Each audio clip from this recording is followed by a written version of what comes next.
আজি কোকৰাঝাৰ সমষ্টিত আজি আপোনাৰ ৱাইফে সহধৰ্মিনী আজি মোৰ ৱাইফে কিবা কি বুলি কয় মোৰ ৱাইফ বুলি কেণ্ডিডেট বিচাৰিব নাপায় নেকি চবৰে অধিকাৰ আপুনি কৈছিল যে ৰাজনীতি নাহে বুলি আপুনি কৈছিলে যে ৰাজনীতি নাহে বুলি সংবাদ মাধ্যমত এপ্লিকেশ্যন দিয়াটো এতিয়া ৰাজনীতিত আহিছে ঠিকে পাব দিয়কচোন কিবিলাক কথা কয় মানুহবিলাক জাম্বা নিচিনা কথা আজি কোকৰাঝাৰ সমষ্টিত আজি আপোনাৰ ৱাইফে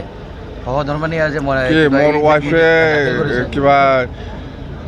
কি বুলি কয় মোৰ ৱাইফ বুলি কেণ্ডিডেট বিচাৰিব নাপায় নেকি চবৰে অধিকাৰ আপুনি কৈছিল যে ৰাজনীতি নাহে বুলি আপুনি কৈছিলে যে ৰাজনীতি নাহে বুলি সংবাদ মাধ্যমত এপ্লিকেশ্যন দিয়াটো এতিয়া ৰাজনীতিত আহিছে ঠিকে পাব দিয়কচোন কিবিলাক কথা কয় মানুহবিলাক জাম্বা নিচিনা কথা